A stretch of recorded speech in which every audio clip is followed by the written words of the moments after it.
오늘 페이지 219페이지입니다. 219페이지 조금 읽고 넘기겠습니다.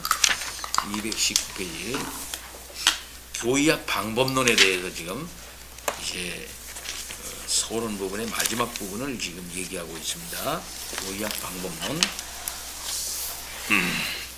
신앙, 감정, 신학, 종교적, 경험적 방법, 역사적 논증과 사변적 논증이 열매를 맺지 못하자 많은 신학자들은 기독교의 특정 진리에 대한 근거를 찾기 위해 종교적 경험으로 돌아섰다. 이러한 발전에는 슐라이어마커의 영향이 결정적이었는데, 특히 종교는 지식이나 행위의 문제가 아니라 특정한 감정 상태의 문제이며, 따라서 교의학은 경건한 마음 상태에 대한 묘사라는 그의 주장에 영향을 받았다. 이게 슐라이어마커의 주장입니다. 어떤 종교적 지식이나 행위의 문제가 아니라 어떤 특정한 감정, 종교적 감정의 문제다 이거죠. 따라서 교의신학은 바로 그러한 감정, 그 경건한 마음 상태를 묘사하는 것, 이것이 교의신학이라 이렇게 주장을 하는 거예요. 그의 주장에 영향을 받았다. 역사 비평으로 인한 성경의 권위에 대한 믿음이 약화되면서 그리스도인의 경험이 확신의 근거가 되었고, 그러니까 역사 비평이 나와가지고서 성경이 하나님의 말씀이 아니다, 신적 권위를 부정하게 되니까 그럼 뭐에 근거해서 그러면 우리 교의 신학을 형성할 수 있겠느냐 할 때 성경 중심이 아니게 되니까 할 수 없이 우리의 경험이지, 우리의 경험 중에서도 종교적 경험, 특별히 감정적 경험, 이것일 수밖에 없다 이렇게 되는 거죠. 그리스도인의 경험이 확신의 근거가 되었고, 또한 신학에 대해 학문적이고 종교적 경험적인 접근의 문이 열렸다. 종교적 경험적 접근의 문이 열렸다. 여기에도 역시 그리스도인의 확신은 외적 역사적 증거나 이성적 증거가 아니라 신앙의식에서 찾아졌다. 신앙의식, 신앙의식, 종교적 신앙의식, 자기가 믿는 어떤 의식에서 찾았다 이 말이죠. 그러니까 내가 어떻게 믿건 간에 내가 어떻게 믿고 어떤 감정 상태가 어떻든지 간에, 특히 종교적 의식으로서의 그런 어떻든지 간에 하나님은 저기 계시고 하나님이 계시의 뭉텅이는 저기 있고, 그거에 근거해서 신학을 갖다가 할 수 있게 되는 건데, 그런 다 이제 무시가 되는 거죠.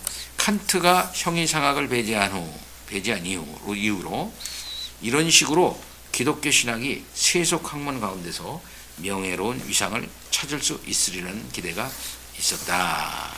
필요한 일은 철저하게 경험을 중시하여 종교적 경험의 사실들 위에 학문적인 구조를 세우는 것이었다. 신학은 형이상학을 전적으로 거부하면서 믿는 주체를 출발점으로 삼았다. 믿는 주체가 누구야? 결국은 자기 자신이죠. 결국 주관적인 상태로 떨어질 수밖에 없다. 주관주의적 신학으로 떨어질 수밖에 없는 그런 저기를 낳았다 이게. 왜? 자기의 특정한 종교 감정, 이것이 중심이니까. 교의 신학을 철저히 이런 방식으로 체계한 사람은 에얼랑헨의 신학자 프랑크였다.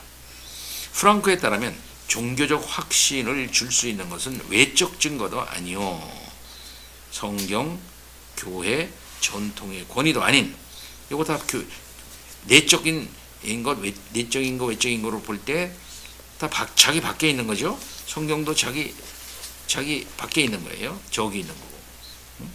그 다음에 교회도 그렇고, 교회의 전통도 마찬가지고. 그러나 중생의 경험은 자기 겁니다, 이게.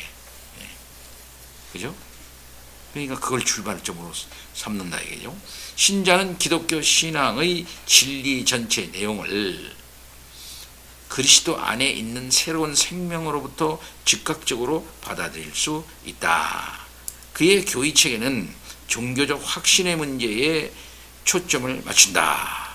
결국은 그렇게 될 수밖에 없죠. 먼저 프랑크는 신자가 확신에 이르는 심리적 경로를 체계적으로 기술한 후에 별도의 연구를 통해 기독교 신앙의 진리 내용을 종합한다. 공정하게 말하자면 프랑크는 신앙의 대상이 선지하는 외적 실제임을 부인하지는 않는다. 또한 그는 기독교의 확신이 말씀을 통해 생겨나는 것도 부인하지 않으며 오로지 거듭난 주체로부터만 객관적 진리를 이끌어내려 하는 것도 아니다. 그럼 뭐냐? 이 두 가지는 독립적인 의의를 갖고 있다. 분명 프랑크는 자신의 두 연구를 함께 고려하도록 의도했다. 중생에 대한 종교적 의식이나 확신과 신앙의 진리 사이에는 일종의 상호성이 존재한다. 프랑크는 확신의 세계를 완성한 후에 말하기를 일종의 반전이 일어난다고 설명한다. 다시 말해 신앙 진리의 내용에 대해 종교적 경험을 통해 획득된 확신이 다시금 그 나름의 진리 주장을 양산한다는 것이다. 내적 중생을 경험한 그리스도인은 이제 기독교 신앙의 내용 전체를 자발적으로 그리고 즉각적으로 참된 것으로 받아들인다. 이렇게 신앙과 신학을 위한 근거와 권리는 종교적 경험에서 온다. 이제 저 밖에 있는 증거로서의 그것이 자기 내적인 어떤 그 경험과 함께 자기 것으로 이제 되어지는데 조금 더 읽어봐야 되겠습니다. 자, 이양민 집사님 좀 읽어주세요. 프랑크에 의하면 기독교의 진리는 중생의 경험을 중심으로 세계의 원을 형성한다. 1. 중생과 함께 즉시 주어지는 것, 즉 죄의 실제성, 칭의, 미래에 이루어질 완성. 2. 신자가 자신의 새로운 상태를 설명하는 데 필수적인 인격적 하나님의 실제, 삼위로 계시는 하나님의 존재, 신인이 이루신 속죄. 3. 교회, 하나님의 말씀, 성경, 성례, 기적, 계시, 영감 같은 것을 포함하는 그리스도인의 삶에서 구속적인 경험을 일으키는 과도기적이고 일시적인 수단들. 프랑크의 책에는 중요한 진리를 담고 있는데 하나님 나라를 보기 위해서는 중생이 필수적이라는 점이다. 프랑크가 자신의 통찰을 인식론적 문제, 신자는 어떻게 확신에 이르는가에 국한시켰다면 아무런 이의도 제기되지 않았을 것이다. 그러나 경험과 인식으로부터 내용을 도출하려고 하는 것은 존재와 지식 또는 객관적 진리와 주관적 확신을 혼동하는 것이다. 우리는 여기서 근대사상의 전형적인 혼동을 목격한다. 그것이 경험론적인 형태든지 또는 관념론적인 형태든지 말이다. 교회 신학을 확신의 체계와 진리의 체계로 이중적으로 구성하는 것은 지지될 수 없는데 이는 기독교적 확신이 그와 관련된 형이상학적, 역사적 진리를 떠나서 묘사될 수 없기 때문이다. 결국 프랑크도 주관주의자다. 예, 중심은 뭐가 있냐면 중생이라는 게 있죠. 자기 중생. 그 중생 포인트. 그 중생이 모든 것을 설명할 수 있는 근거가 이제 되고 그렇게 되니까 결국은 주관주의자다. 이렇게 말할 수가 있을 겁니다. 중생이 필수적이다. 이거는 뭐 우리가 기본적으로 주장하는 것이기도 하죠. 그러나 거기서 머물러지를 않고 이와 이 사람이 말하는 것처럼 존재와 지식 또는 객관적 진리와 주관적 확신을 혼동한다 이거죠. 조금 더 넘어갑니다. 조금 더 읽어주세요. 신학적 확신을 경험에 기초시키려는 다른 시도들도 성공하지 못했다. 기독교의 진리에 대한 확신의 기초는 그리스도인 자신이 아니라 성령이 증언하시는 하나님의 말씀이다. 문제는 어느 정도 경험이라는 단어의 모호성에 있다. 경험은 모든 종교에서 중요하지만 기독교에서 그것은 하나님의 말씀에 의해 일으켜지고 신앙과 함께하면서 신앙을 앞서지 않고 뒤따르며 언제나 성경에 의해 교정되어야 한다. 경험이 아니라 성경이 신앙의 척도다. 예를 들어 우리는 사도신경의 조항들에서 나는 믿습니다를 나는 경험합니다로 바꿀 수 없다. 신앙의 결과를 신앙의 내용 및 근거와 혼동해서는 안 된다. 역사적인 기독교의 진리는 경험을 궁극적인 근거로 삼을 수 없다. 예, 그렇기 때문에 어떤 종교적 경험을 근간으로 삼아가지고 교회 신학을 구성하려고 하는 것은 이제 있을 수 없다 이거예요. 예, 우리가 로이드 존스의 성령론을 좀 비판하는 이유도 그런 이유가 있습니다. 그 로이드 존스의 그 성경론을 제가 면밀히 읽어보니까 그 양반은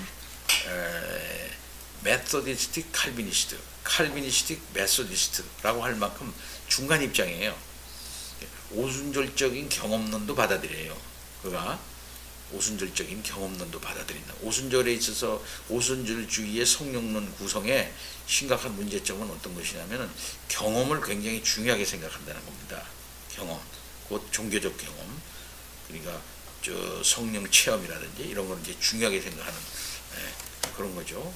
근데 이제 그 로이드 존스의 성령론을 보게 되면은 바로 그런 점을 이제 많이 받아들여요. 곧 성경 해석을 해가지고 성경이 이렇기 때문에 이렇고 이렇다 이런 걸 이제 증명해 나가야 되는데 교회사적 근거, 교회사 속에서 나타난 성령 체험, 성령을 받은 사람들의 어떤 여러 가지 양상들이 있을 거 아니에요.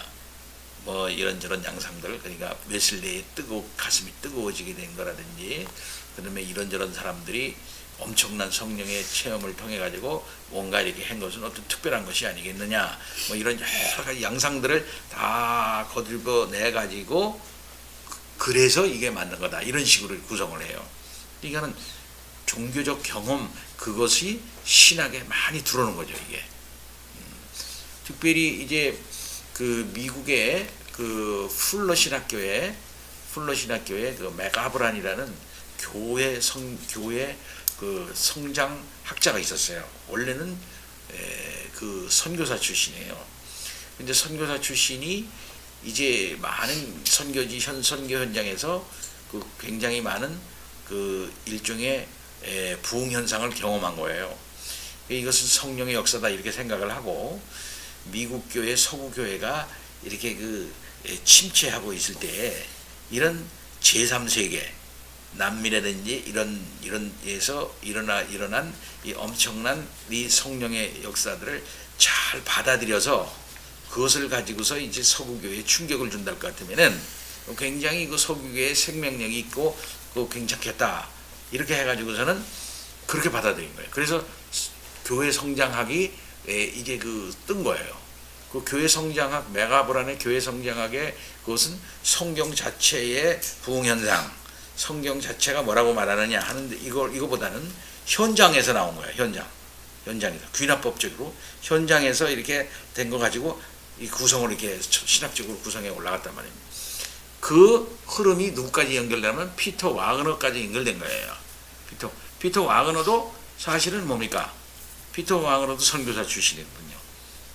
그러니까는 제3세계, 특별히 우리나라, 남미, 뭐 아프리카 이런 데서 일어나는 종교적 경험으로 말미암아 있어진 그런 것들이 굉장한 성령의 생명 있는 부흥 현상이다. 이렇게 서구에서는 안 일어나는데, 서구 현상은 교회가 침체하는데 이런 걸 통해서 일어나야 된다. 성령의 역사를 새롭게 해야 된다. 그래서 존 윈모하고 이렇게 결합을 해가지고서는 제3의 물결이 형성된 거예요. 그렇게 해가지고 그 막 뭐라고 그러니까는 나중에 이제 존 윈모하고 같이, 존 윈모는 원래 교수는 아니었는데 존 윈모를 이제 초대해가지고 자기 그 교회 성장학 교실에서 그 사람을 치유 사역을 시작했어요. 그래서 피터 와그너도 고혈압 환자였거든요. 고혈압 환자인데 거기서 자기가 고혈압이 나았다는 거야. 존 윈모한테. 근데 거기서 하는 짓이 여러분 이제 봤는지 모르겠습니다만은 손을 이렇게 내밀어 가지고서는 이쪽 손이 작잖아요. 이쪽 손이 작네요. 이쪽 손 작네요. 이쪽으로 내가 똑같았습니다. 할렐루야. 뭐 이러는 거. 다리도 이렇게 쭉 펴려면 다리를 쭉 뻗으라고 그러면 다리 한쪽이 찌고, 그럼 다리를 막 잡아 당기면서 다리가 똑바로졌습니다. 할렐루야. 우리나라에도 그런 일이 많이 일어났어요. 그래가지고 그 교실에서부터 시작이 돼가지고서는 존 윈모와 피터 와그너와 그 다음에 또 선교사 출신인 인류학자 출신인 이제 찰스 크래프트라고 있어요. 찰스 크래프트의 그와 이렇게 같이 연결되면서 풀러의 그 성령 신학 그 학파가 이제 형성이 된 거예요. 근데 그 사람들의 논지는 아까 얘기한 그 로이드 존스와 비슷한 그런 신학을 하고 있는 거예요. 뭐냐면은 성경에서 뭐라고 말하고 있느냐, 성경을 분석을 해가지고 이렇게 하는 것보다 봐라, 교회 현장에서 이런 일이 일어나지 않냐, 선교 현장에서 이런 일이 일어나지 않냐. 그러니까 그걸 모아 사례 1, 사례 2, 사례 2 해가지고 사례 분석을 하는 거지. 이거는 A라는 사례다, 이건 B라는 사례다, C라는 사례다. 연결해가지고 그걸 구성을 했어요. 그래서 거기서 일어난 역동성, 성령의 역동성을 이제 다시 서양교회에 이식을 시켜야 되겠다. 에? 그렇게 해가지고 성령운동이라는 게 일어나요. 그러나 거의 그것이 지금에 이르는 신사도 운동으로 결론 지으면서 결국은 거의 이단으로 떨어져 나가고 있고, 결국은 얼마 전에 피터 와고너도 죽고, 피터 와고너가 죽기 전에 존 윈모가 고치는 사람이거든요. 그 사람은 신유 은사자예요. 그 사람이. 존 윈모도 자기도 고혈압 환자였어요. 그 사람도 결국 자기도 그냥 일찍 죽어버렸어. 네. 그러면서 결국은 그 고치는 현상이 조금 줄어드는데 카나다에 또 이쪽으로 넘어가면서 고전에 넘어가면서 이제 빈야드 운동으로 한참 난리가 나가지고 이제 그렇게 헛일이 있는 거죠. 이게 인간의 종교적 경험을 근간으로 해가지고 뭔가 신학을 구성하려고 하는 이런 시도는 항상 실패하고 지나치고 주관적으로 떨어져 버리고 만다. 오순절주의자들의 그 신앙 해 나가는 것들이 거의 그렇게 이제 하고 있어요. 그래서 지난번에도 제가 얘기한 것처럼 신자를 두 가지 신자로 나누는 거야. 하나는 보통의 그리스도인, 세례받고 보통의 그리스도인이 있고 성령 세례받은 그리스도인이 있다, 이렇게 말하는 거예요. 그래서 보통의 그리스도인 그건 안 됩니다. 이렇게 하면 진정한 헌신을 할 수 없고요, 진정한 참된 기쁨과 바른 신앙생활이 아니에요. 성령 체험을 받아야 돼요. 성령 체험이 뭔지 압니까? 성령 세례예요. 성령 세례를 받으면 어떤 현상이 일어나느냐? 초반에는 오순절주의가 초반에는 성령 세례를 받으면은 그 방언 현상이 동반된다고 말했어요. 머스트로 얘기했어요. 머스트. 방언 현상이 꼭 수반된다. 방언 현상이 수반되지 않으면 성령 세례를 못 받았다까지 주장했어요. 이게 초기 오순절주의자들의 주장이에요. 근데 이게 지났어요. 그래서 한 50년 내지 60년 지났어요. 그래가지고 이제 그 운동이 오순절주의자들 그 교단 안에서만 있어지는 게 아니라 캐토릭, 장로교, 그 다음에는 구세군, 성결교, 그 다음에 심지어 성공회, 이런데 장로교까지 다 파고 들어갔어요.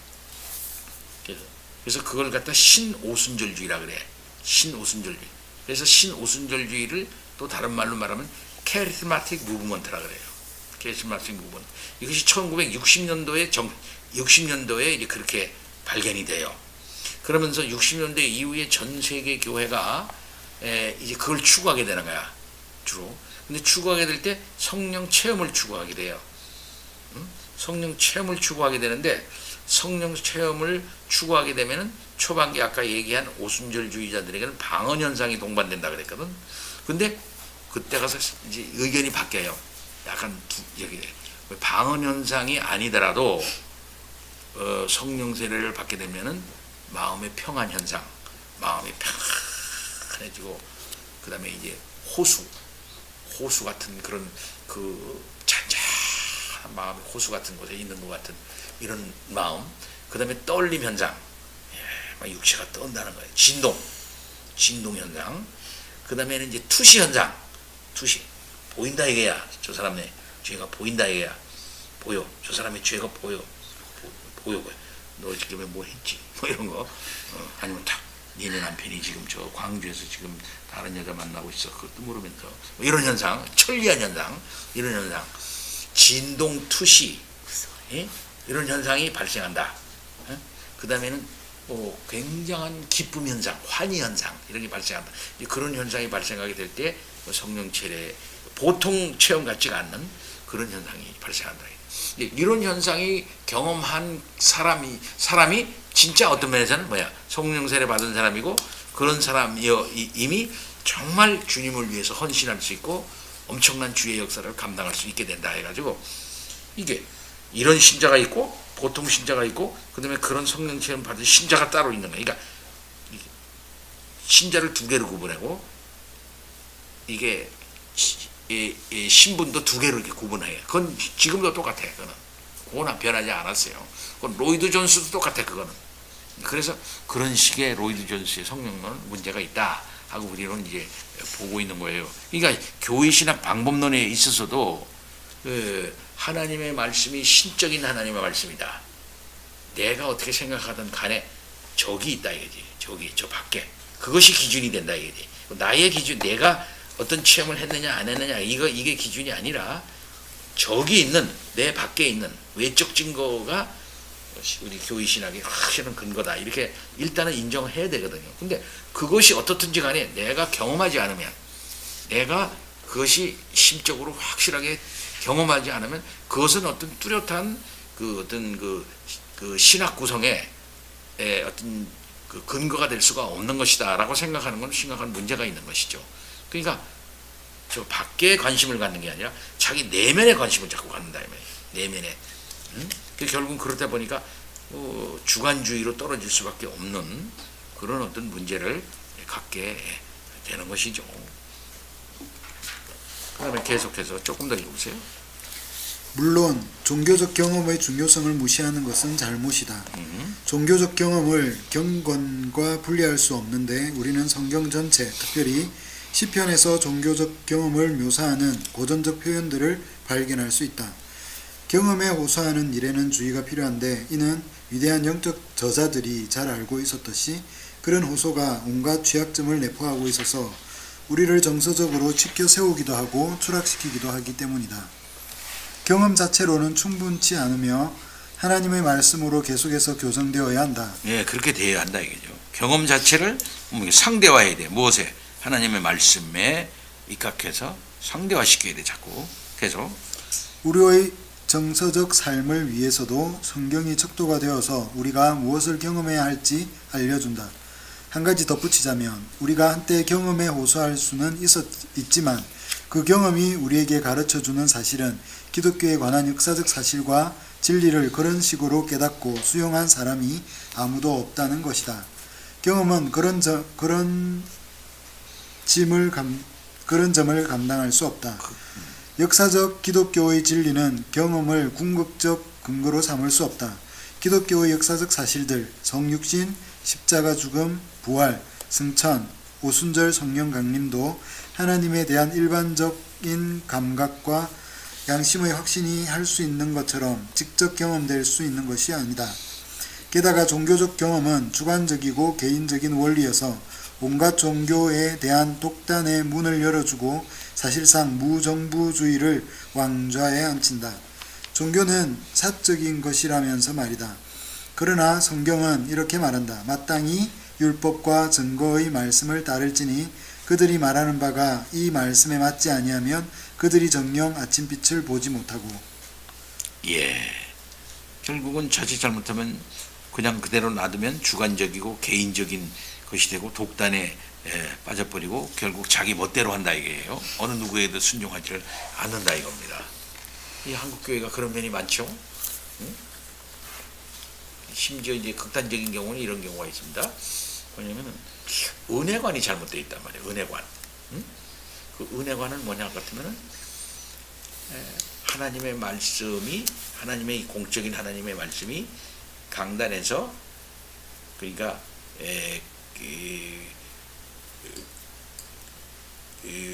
노예에서 공식화되어지고 말씀을 전파하는 설교자로서 이제 공인된 그 사람이 하나님이 세우신 그 교회의 말씀 전파자가 그 말씀을 이제 그 성경 해석학적으로 바른 신학에 근거해서 바르게 성결하 아주 그 정확하게 해석을 하고 거기에 그야말로 성실한 자세로 겸손한 자세로 하나님의 말씀을 전하면은 그것을 하나님의 말씀으로 받고 이렇게 해야 된다 이게요.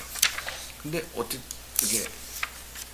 그렇지 않고 저 목사는 저거는 연구해서 받은 말씀이다.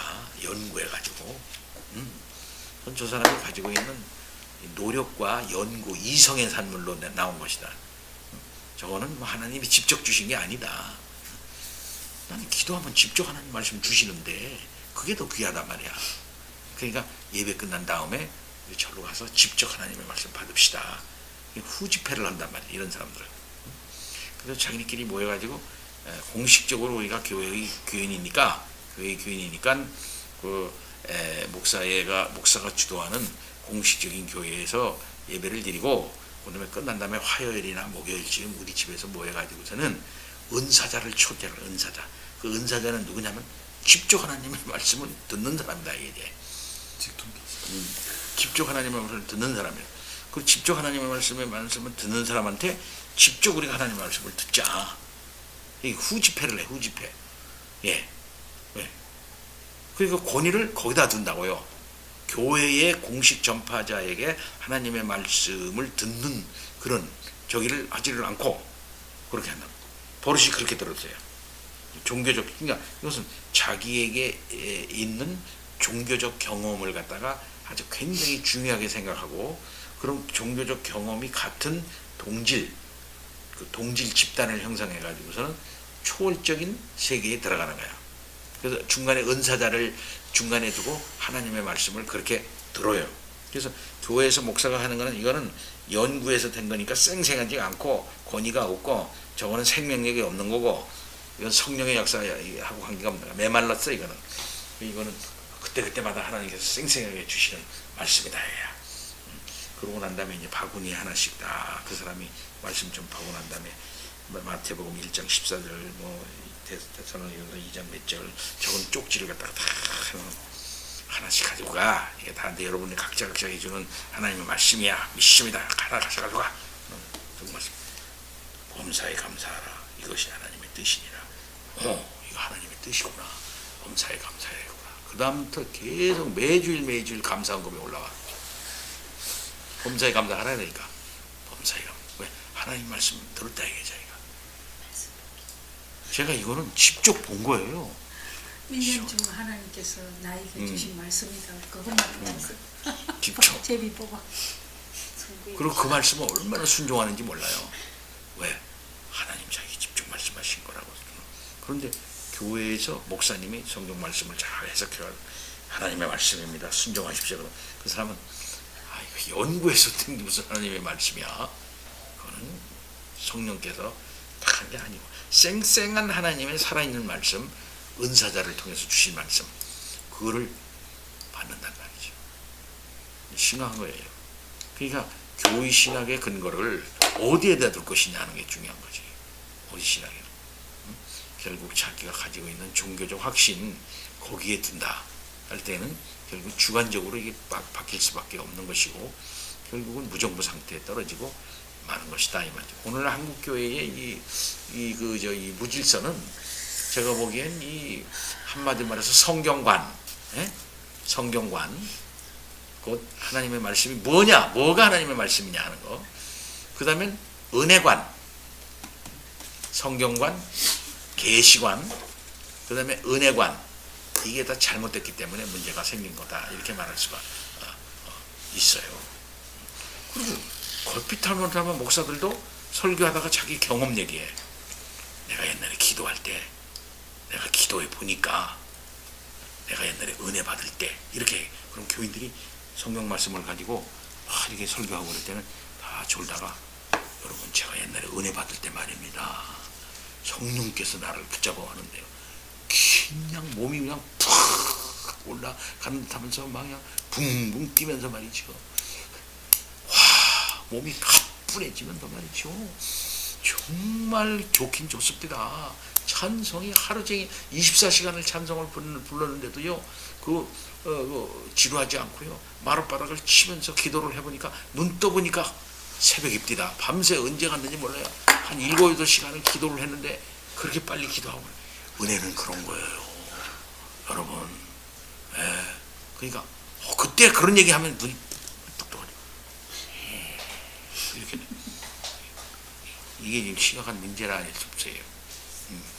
그러니까 성경관, 계시관, 은혜관이 기본적으로 이제 잘못됐다. 이런 그 은거에 근거해 가지고 이 성육신, 십자가, 죽음, 부활, 승천, 오순절 성령 강림 같은 구속 역사저의 아주 중요한 사실들을 이것을 갖다가 묶어 가지고 하나의 신학적 체계로 형성하기 어려워요.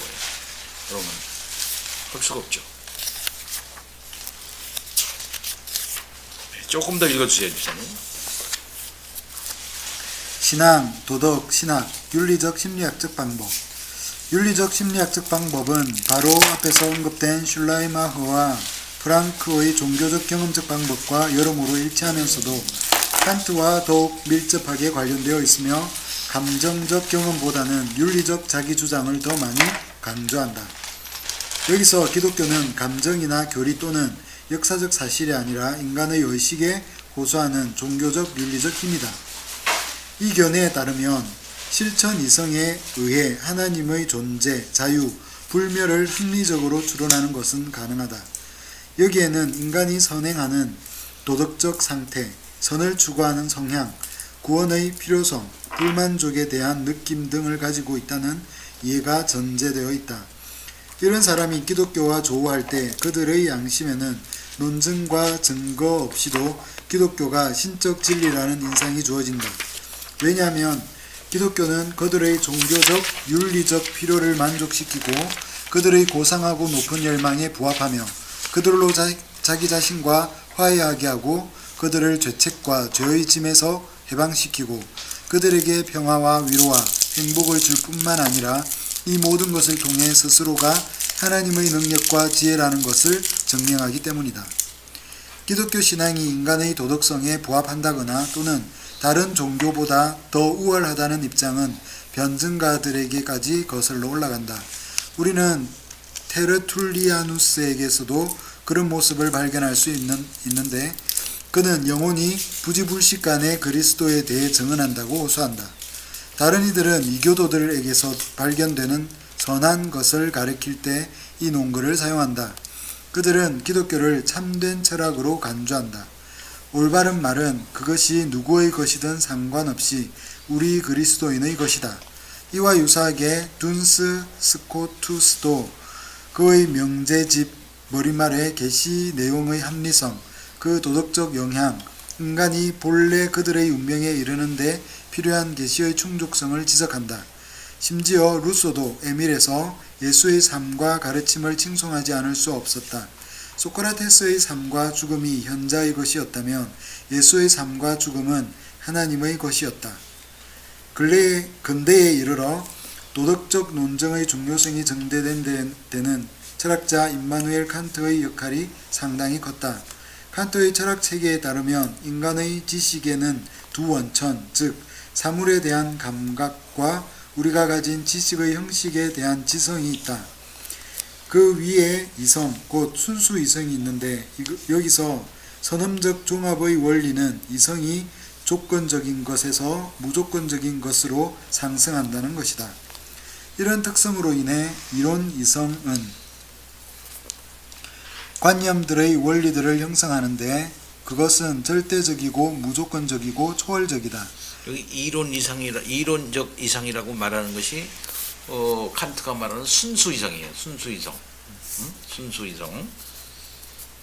그러니까는 경험에 의해 가지고 영향받지 않는 이성입니다. 이게 순수 이성이라는 것은 보통 보면 경험에서 지식적 단초가 오는 거 아니겠어요? 경험을 하게 되면은 오감이 작용해 가지고 외부로부터 정보가 들어오잖아. 경험을 통해 가지고. 그래서 이제 그 뭐가 형성이 되잖아요. 그거 말고 그거 말고 이제 원래 가지고 있는 원래 그거와 영향같이 가지고 있지 않는 어떤 그것에 영향을 받지 않는 원래의 이성이 있다 이거지. 그것을 이제 비판하는 거야. 그것이 칸트의 이제 순수 이성이고 그것을 비판하는 것이 그의 이 비판 철학입니다. 계속해서 이성이 그 본성과 일치하게 산출한 관념들은 크게 세 가지, 곧 하나님, 자유, 불멸이다. 이 관념들의 대상들은 지각할 수 없고 따라서 알려질 수도 없다. 우리는 오직 이성의 추론을 통해서만 그것들에 도달한다. 이 세 가지는 모두 이론적으로 증명할 수 없는 것이다. 그것들은 우리의 지식을 정대시키지 않고 다만 규정하고 정돈할 뿐이다. 이론 이성은 이런 관념들이 실제를 갖는지 또는 그것들이 무엇인지 우리에게 알려줄 수 없다. 그러나 이성은 이론적일 뿐만 아니라 실천적이기도 하다. 그것은 자기 안에 도덕법과 정언 명령을 가지고서 우리 자신의 의무를 우리에게 부과한다. 실천 이성은 우리에게 우리 자신의 의무를 무조건적으로 사심 없이 오직 의무 자체에 대한 존중으로 말미암아 이행할 것을 요구하는데 이로써 자연을 넘어선 질서, 도덕적 세계 질서가 있음을 지적한다. 우리는 이 세상의 물질적 재화를 훨씬 초월하면서 무엇보다 덕과 행복의 합의를 특징으로 하는 최고선에 대해 눈을 뜬다. 만일 의무에 대한 이러한 명령이 환상이 아니라 실현 가능한 것이라면, 달리 말해 만약 우리 안팎의 도덕적 세계 질서가 자연 질서를 극복할 수 있다면 우리는 이를 통해 하나님과 불멸도 존재해야 한다고 주장할 수 있다. 그러므로 이 세 가지는 실천 이성의 공리들로서 도덕법이 이들의 실제를 요구한다. 실천 이성은 그것들이 존재할 것을 요구한다. 칸트의 이 유명한 이론도 비판으로부터 자유롭지 못하다. 칸트가 실천 이성에서 하나님이나 자유의 개념들이 공리로 간주된다고 주장할 때 그렇게 추정하는 이는 정확히 누구인가? 칸트는 두 개의 동인을 구분한다. 여기 정언명령이라고 있잖아요. 그러니까는 이성이 있고 경험에 의해 가지고 형성되는 영향받고 하는 이성이 있고 그 경험과 관계없이 우리 속에서 작동하는 순수 이성이 있다는 거예요. 원래 순수 이성이 있어요. 응? 순수 이성이 우리 인간에게. 그리고 또한 실천 이성도 있는데 실천 이성. 근데 이제 자기 안에 도덕법과 정언 명령을 가지고 있다는 거야. 인간에게는 그 인간에게는 거부할 수 없는 도덕법이 주어져 있다 이거예요. 인간에게. 그리고 정언 명령 어떤 그 경험에 의해서나 학습에 의해서나 에서 형성된 어떤 것이 아닌 원래 정해져 가지고 내려진 명령이 있다는 거예요. 근데 그게 뭐냐 할 것 같으면 이거야. 그 칸트에게 있어서. 그래서 그걸 할 수 있는 저기가 실천 이성이 그 인간에겐 주어져 있다는 거예요. 근데 그거는 우리가 사실상 인정할 수가 없는 것이죠. 타락한 인간에게는. 근데 그 사람은 이렇게 말해. 그 정언 명령이 있는데 그건 이렇게 너의 의지의 준칙이 아주 유명한 겁니다. 이 정언 명령이. 너의 의지의 준칙이 항상 동시에 보편적 입법의 원리로 타당할 수 있도록 행해하라. 여기 1번이에요. 정언 명령 1번. 또 정언 명령 2번이 뭐냐면 너 자신이나 다른 사람의 인격을 항상 목적으로 다루고 결코 수단으로 다루지 말라. 첫 번째, 너의 의지의 준칙이, 의지에서부터 나오는 어떤 원리가, 어떤 준칙이 보편적 입법의 원리로 타당할 수 있도록 행해하라. 예, 그거 굉장히 좋은 말이죠. 어떤 행위를 하든지 간에, 하여튼 그 보편적 입법의 원리로 타당할 수 있도록 행동하라. 그러니까는 어떤 시간이 지나든지, 어떤 형편이 지나든지, 너의 행위가, 뚜렷한, 변함없는 어떤 그 보편적 입법의 원리, 보편적 법의 원리에 의해서 행동한다면 되는 거 아니에요? 굉장한 거 아니에요? 이렇게 행동하라는 건데 이것이 주어졌다 이래. 이 명령이 인간에게 주어졌다는 겁니다. 인간에게. 근데 인간에게는 그런 어떤 실천 이성 이것이 실천 이성의 본질이야. 그렇기 때문에 인간은 그렇게 할 수 있다고 보는 거예요. 그 다음에 모든 너 자신이나 다른 사람의 인격을 너도 그렇고 다른 사람을 항상 목적으로 다루어라. 결코 수단으로 다루지 말라. 이게 명령이 주어졌다는 겁니다. 여기서부터 뭐가 나오겠어요? 윤리적인 행동이 이제 나온다는 거죠. 이게 굉장히 중요하다는 거죠. 그러니까 굉장히 그 칸트는 뭡니까? 인간에 대하여 낙관적이고 긍정적인 어떤 행위를 할 수 있는 윤리적 행위, 그 다음에는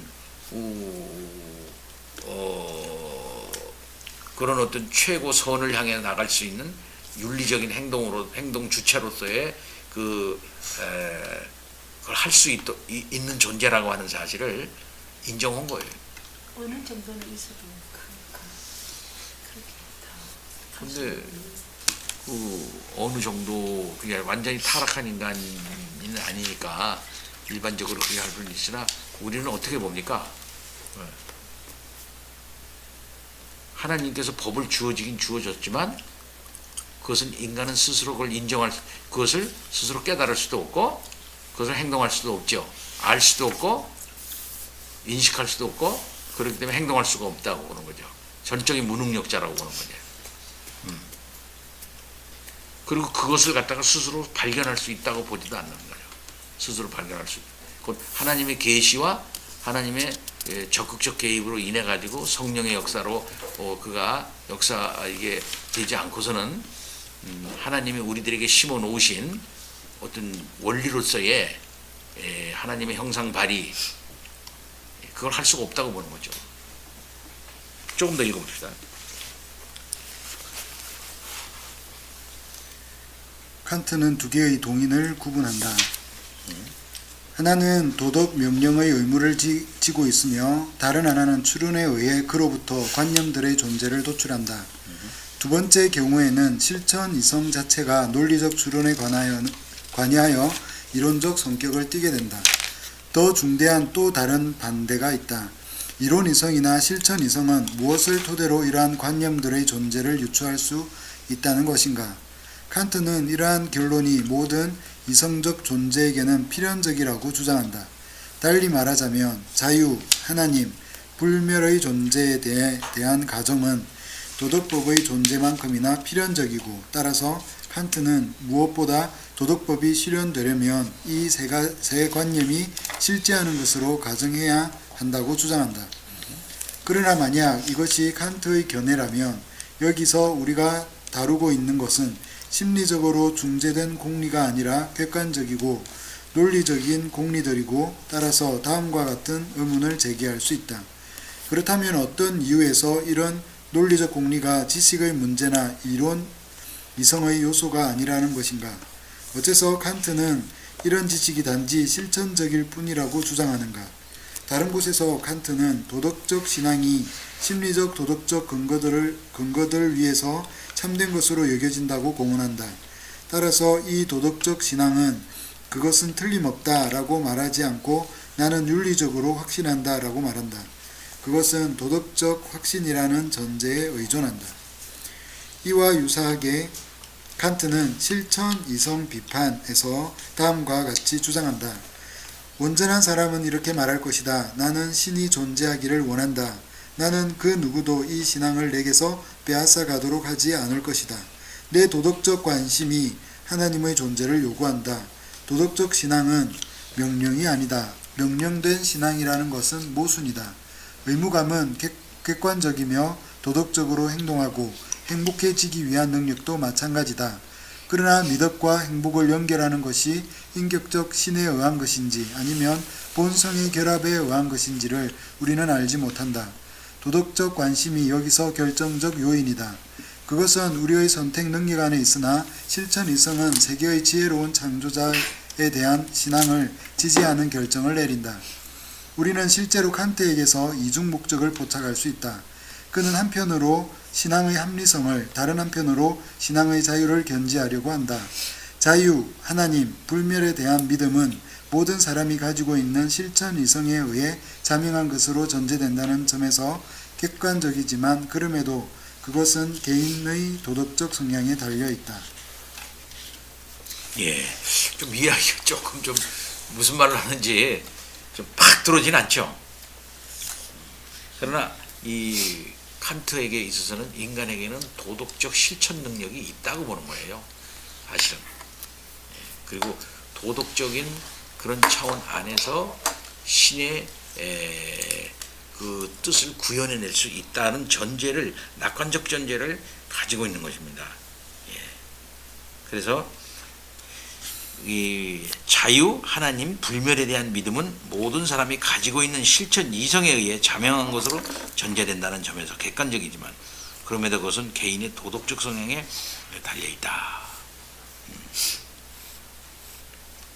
그래서 도덕적 체계 안에서의, 그러니까 이성의 한계 내에서의 종교를 추구한다지 않습니까? 그래서 그의 유명한 책이 있잖아요. 이성의 한계 내에서의 종교. 이성의 한계 내에서의 종교. 그러니까는 하나님께서 우리들에게 주신 내 속에서 나온 것이 아닌, 내 속에서 나온 것이 아닌 순수 이성이 발견할 수도 분석하거나 인식할 수도 없는 외부에서부터 나에게 온 계시, 그것은 신적 계시고 절대적인 것인데 그것을 인정하지 않는 거예요. 이거는 자기가 가지고 있는 순수 이성, 그다음에 그다음에 실천 이성이 자기에게, 인간에게 주어진 정업 명령에 의해 가지고 그것을 도덕적 행위를 구성할 수가 있고, 여기 말하는 것처럼 신의 존재를 요구한다는 거죠. 근데 그것이 진짜 우리가 말하고 있는 바, 성경에서 말하는 우리가 이성적으로 그의 존재를 인정하든지 말든지 상관없이라도 나로부터 초절해서 적이 계시고 또 세계와 초월해서 적이 계신 타자로서의 하나님, 그래서 나와 관계없이라도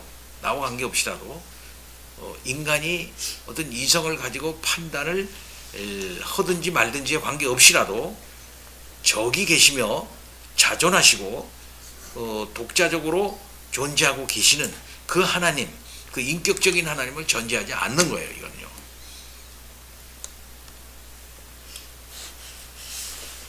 다만 신을 인정한다 그러면은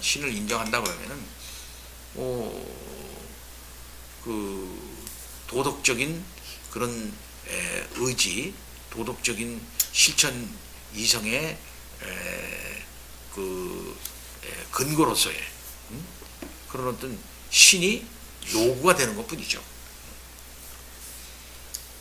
조금 더 읽어봅시다. 142번 우리 원집사님 보실까요? 순수 이성의 세계, 감각과 과학의 사실, 순수 이성의 세계와 실천 이성의 세계 초감각적 가치를 칸트가 나눈 것은 신학에 심대한 영향을 끼쳤다. 만약 초감각적 세계가 알려질 수 없는 것이라면 하나님에 대한 지식으로서의 신학은 불가능하고, 신학은 단지 인간의 도덕적 행위에 대한 탐구나 종교적 도덕적 이상주의로 전락하고 말 것이다. 한 걸음 더 나아가서 윤리적 근대주의자들은 하나의 철학 체계를 만들려는 시도를 멀리하면서 신앙과 학문을 가능한 한 선명하게 분리하고 종교를 도덕의 영역으로 제한한다.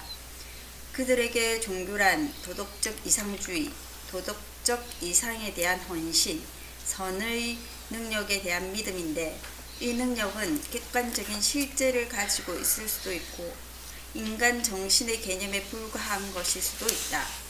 종교와 신학에 대한 이러한 이해는 알브레히트 니츠의 문화 개신교 신학적 자유주의에서 절정에 이르렀다. 이걸 구자유주의라고 그래요. 이걸 구자유주의. 윤리적 세계 안에서 문화적으로 실현되는 기독교를 말하는 거예요. 그러니까 계시에 의해 가지고 하나님의 뜻이 인간에게 전달되어지고, 그 계시가 말하는 세계는 이생과 내생까지를 포함한 영혼 세계까지를 포함한 어떤 지금의 시간 세계를 초월한, 다른 말로 윤리적 세계를 초월한 그 세계까지 이르는 진리를 갖다가 포괄하는 그런 것으로 받아들이지를 않는 거죠.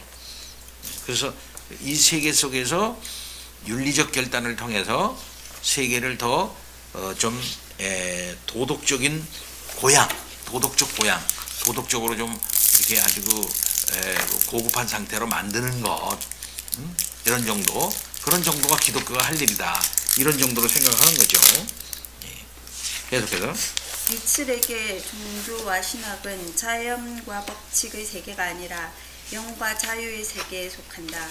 기독교는 윤리적 종교, 즉 구원과 하나님 나라를 두 개의 초점으로 갖는 타원이며 전적으로 영적이고 전적으로 도덕적인 종교다. 계속 리첼이 플라톤적 형이상학적 견해를 대체하기 위해 채용한 지식 이론은 이 신론은 그의 신학에서 매우 중요하다.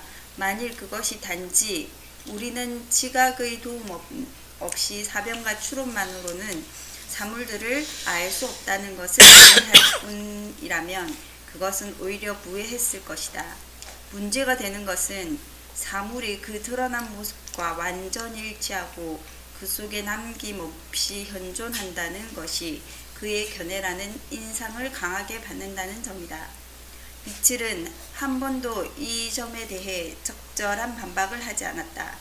만일 현상의 배후에 아무런 실체나 담지자가 존재하지 않는다면, 사물들이 아니라 그 영향만 존재하는 것이라면, 사물들의 존재가 단지 관계 가운데 있음에 지나지 않는다면 결국 모든 객체의 존재와 본질이 관찰하는 주체에 의존하게 될 것이고, 모든 학문은 환상설과 유화론의 암초에 걸리고 말 것이다.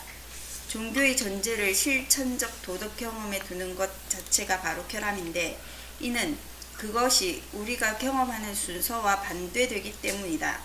종교는 도덕을 뒤따르지 않고 선행한다. 형이학 없는 도덕, 양심을 구속하는 절대적 권위세와 무관한 의무감은 존재하지 않는다. 예, 그러니까는 도덕은 일종의 행위의 문제란 말이죠. 그 행위의 문제, 실천의 문제이기 때문에 그 전에는 뭐가 있느냐면은 형이상학적 체계가 보통 있지 않습니까? 그렇죠? 형이상학적, 그건 존재의 문제거든요. 그런 건 하나님의 존재, 인간이라는 존재, 또는 사물의 존재, 이걸 다룬다 이 말입니다. 형이상학적으로 존재의 문제를 형이상학에서 다룬다 이거죠. 근데 도덕이 먼저 선행할 수는 없는 것이지. 하나님도 먼저 우리를 어떻게 행하라 하고 도덕 명령을 내리기 전에 먼저 우리 존재를 잊게 했다 이 말이죠. 존재를 먼저 자기의 형상대로 사람을 만들어 놓은 다음에 그 다음에 명령을 한다고요. 도덕적 명령을 향하는 거야. 존재가 먼저다 이게 존재. 응?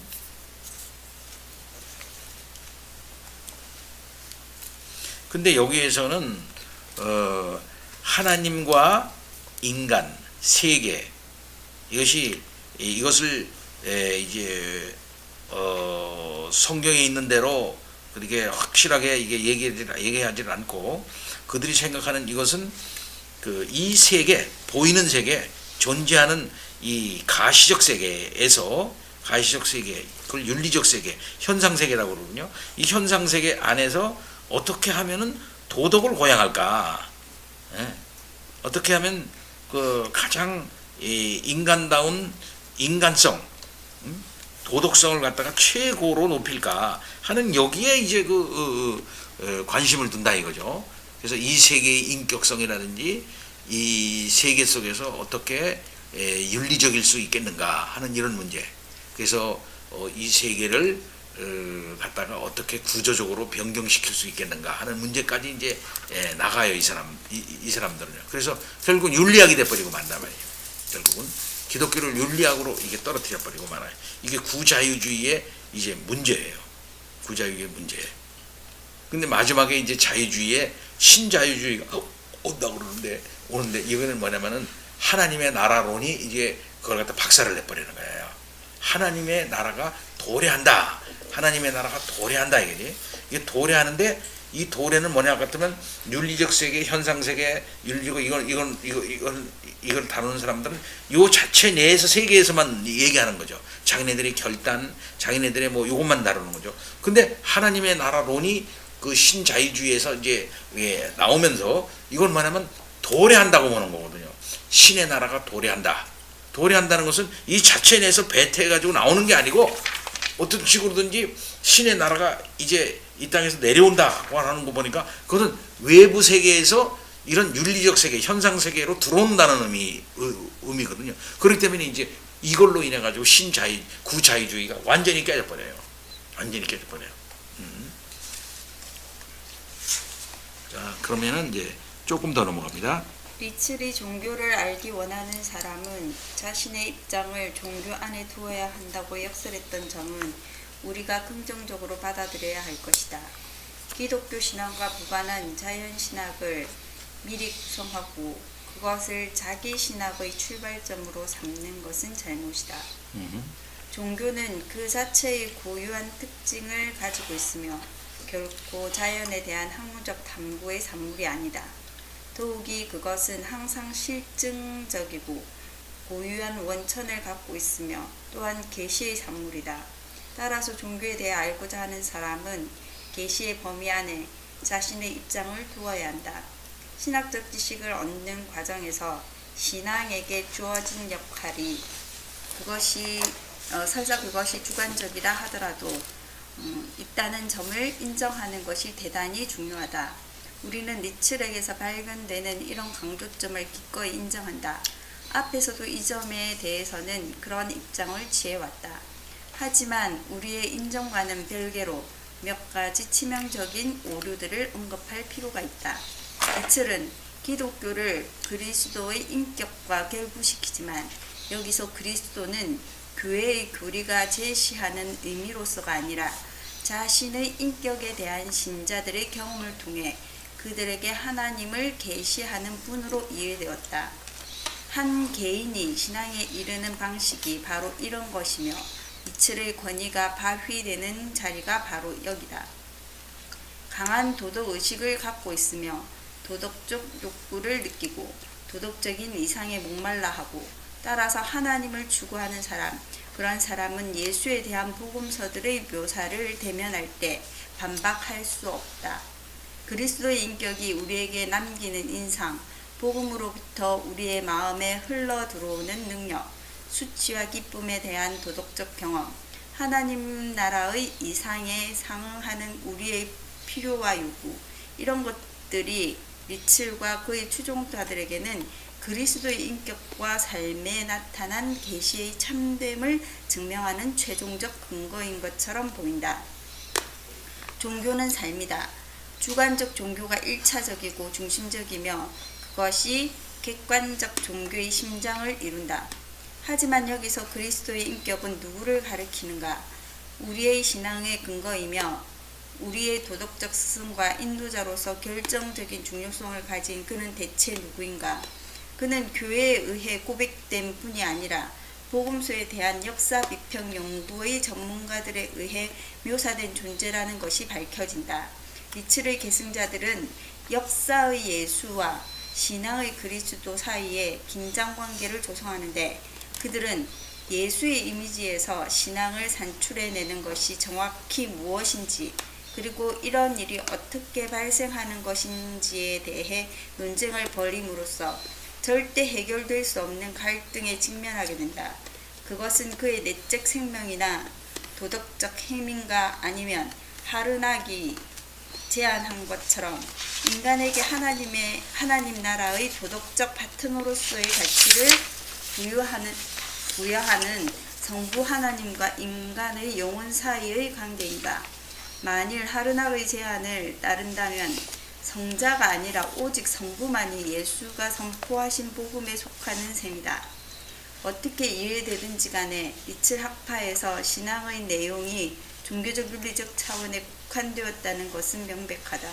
분명히 리틀주의자들은 그리스도 안에서 얻는 구원이 가지는 역사적 차원들이 중요하다는 점을 인정한다. 그들은 스스로가 기독론을 빈약하게 만든 장본인임에도 불구하고 만일 역사 비평 연구가 그리스도의 주 되심을 우리에게서 빼앗으려고 한다면 기독교 신앙은 즉시 그에 대항해 일어날 것이라고 입을 모아 주장한다. 이 점에 대해서는 매우 다행스럽게 생각하는 바다. 하지만 우리는 예수의 윤리적 가르침에 대한 자기 나름의 도덕적 이해로부터 신앙의 내용을 돌출하는 그들의 방법론에는 저항해야 한다.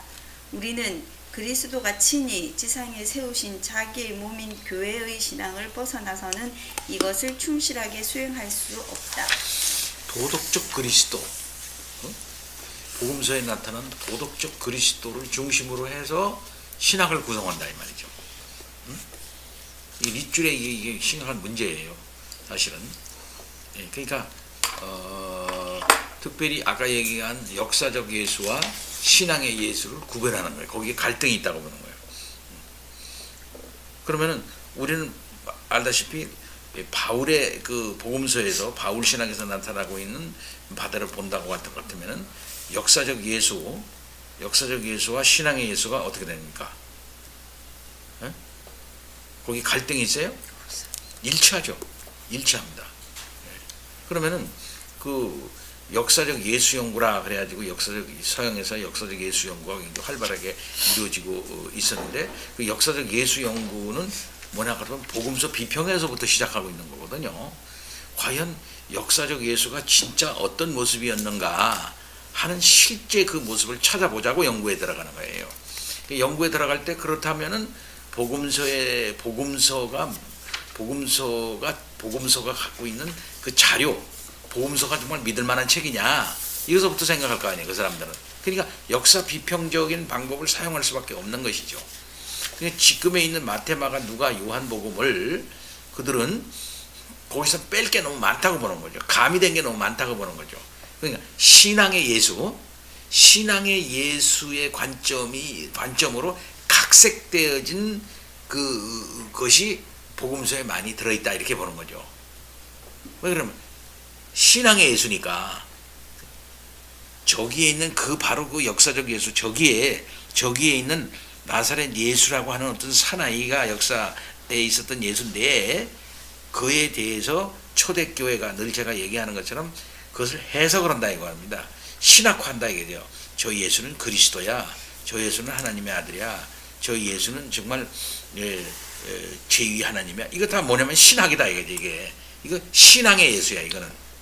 그러면 역사적 예수를 확실하게 알아야만 그 다음에 신앙의 예수가 나올 텐데 뒤에서 신앙의 예수라고 하는 컨셉 그걸 가지고 역사적 예수를 이렇게 덮어 씌우지 말고 그거 다 버려버리고 복음서에서 말하고 있는 바 예수 그리스도의 그 알모습 신앙의 예수로 각색되어져 있는 모든 것을 다 추려내는 거지. 그 추려내는 방법을 사용할 때 이 사람들은 무슨 방법을 사용하냐면 역사 비평적 방법을 사용한다 이 말이죠.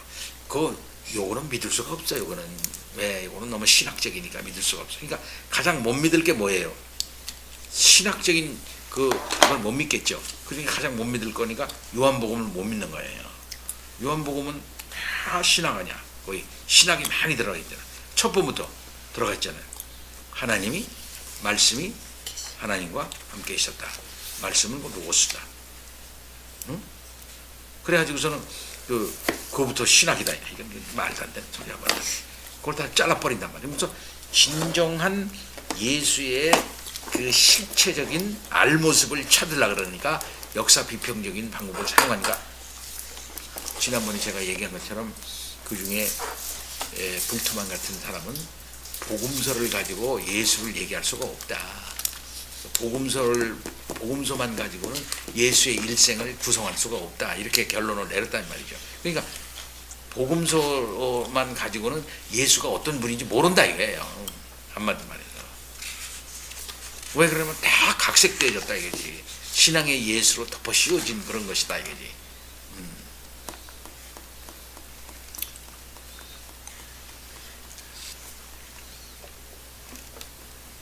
리틀도 철학자는 신학자는 신학자죠. 그래서 이 사람은 구자유주의자들이에요. 그러니까는 성경을 믿을 수 없다고 보고 그렇다고 그러면은 하나님의 나라 내세라든지 부활이라든지 그 다음에는 또 무슨 그의 이적이라든지 이런 건 다 뭐가 되는 거예요. 그건 나중에 각색되어진 거라고 밖에는 볼 수 없다 이거지. 응?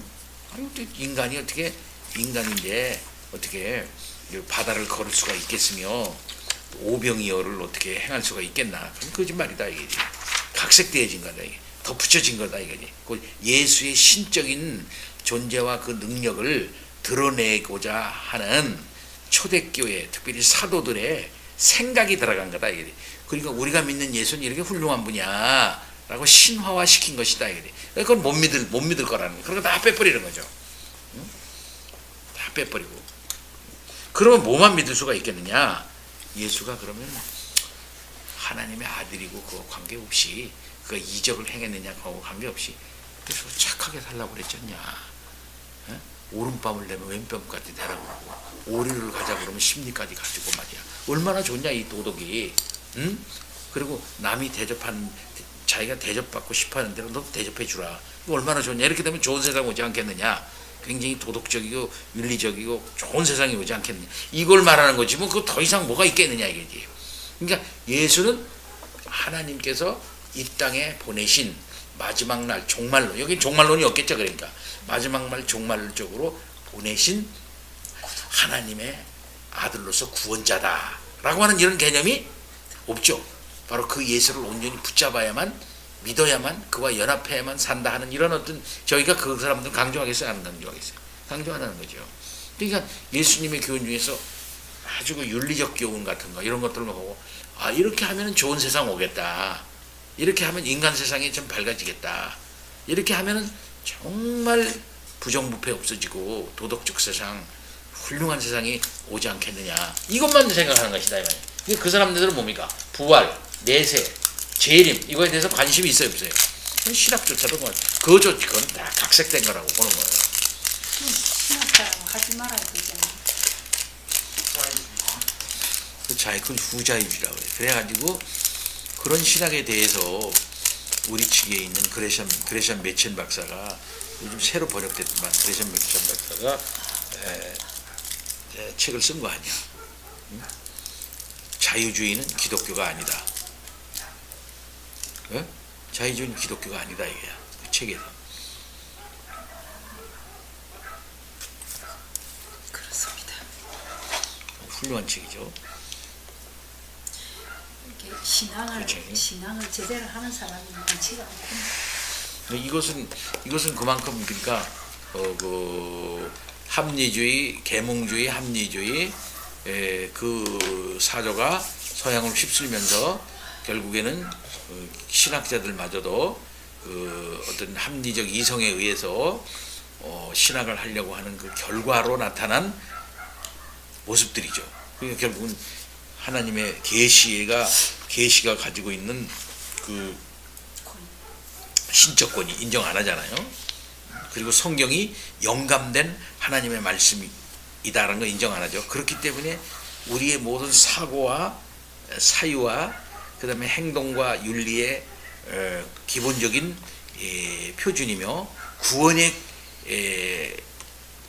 그 지혜가 들어있는 하나님의 말씀이라는 걸 인정 안 하지 않나. 그러니까 오는 결과들이다 이게.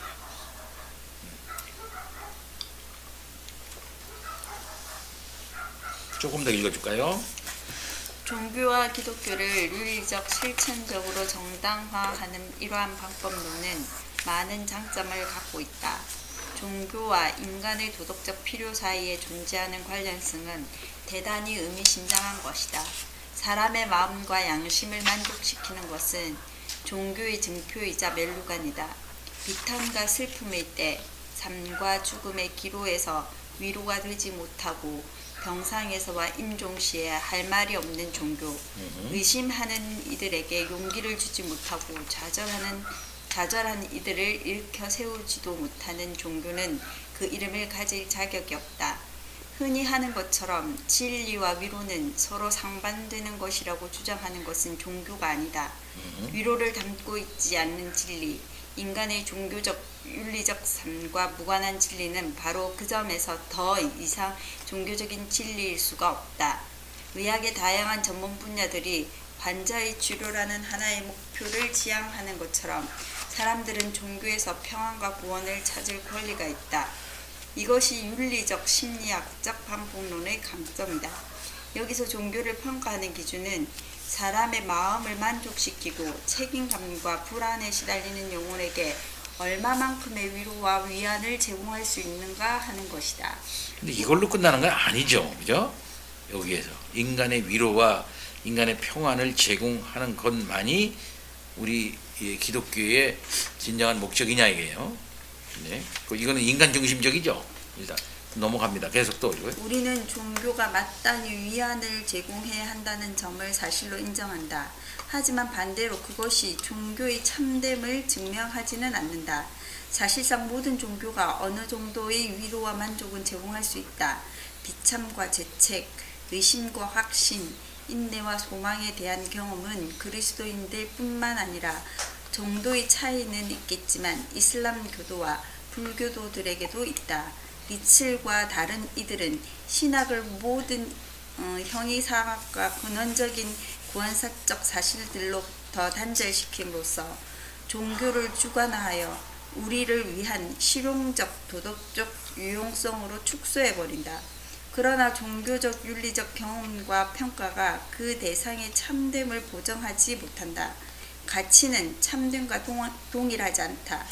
나는 거짓된 어떤 것을 내게 가치 있는 것으로 여길 수 있다. 가치 판단이 형이상학과 분리될 때 그것은 교의학의 토대와 내용이 될 수 없다. 종교는 그 대상의 실제에 대한 확신을 내포한다. 종교적이고 윤리적인 평가는 주어진 문제와 관련된 사람이나 사실의 참됨을 전제한다. 따라서 가치 판단은 사실 판단에 의존하며 그것들은 함께 서거나 넘어진다. 예, 그렇죠. 사실과 가치가 사실상 동전의 양면과 같은 것이기 때문에 사실 없는 가치가 있을 수 있으며, 가치는 사실에 근거하는 거죠. 그렇죠? 가치만 추출 수가 없죠. 사실이 없는데. 그러니까 내가 늘 얘기한 것처럼 부활의 역사성을 믿지 않으면서 부활을 믿을 수 있느냐 이 말이죠. 부활 신앙을 가져야 됩니다. 예수가 부활했건 말건 이런 말을 한다 이 말이죠. 여러분, 예수가 부활했다 안 했다 이 사실이 중요한 게 아니고요, 부활했다고 하는 믿음을 갖는 게 중요한 겁니다. 왜냐하면 믿음이 중요한 거니까요. 사실은 그렇게 중요하지 않습니다. 그러나 성경은 분명히 말하죠. 먼저 바울은 뭘 말하냐면은 부활 신앙을 말하기 전에 부활 사실을 얘기해요. 부활이 없다면 이건 아무것도 아니다 이렇게 말한다 처음부터.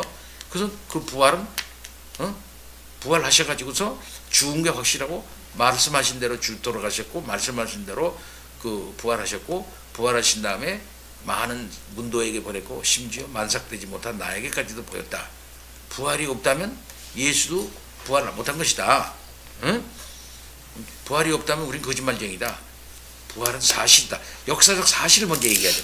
그 다음에 그 부활의 신앙에 대해서 얘기하잖아요. 그렇죠?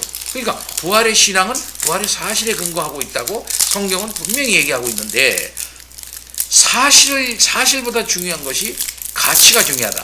그러니까 다른 말해서 어떻게 믿느냐가 중요한 것이지 어떤 일이 일어났느냐가 중요한 게 아니다. 이렇게 말한단 말이에요. 이들은요.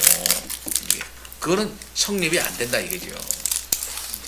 하나님이 안 계신데 하나님을 어떻게 믿느냐가 중요하다 이렇게 말하면 되겠냐 이거죠. 하나님이 안 계신데 하나님 어떻게 믿느냐가 중요한 거예요.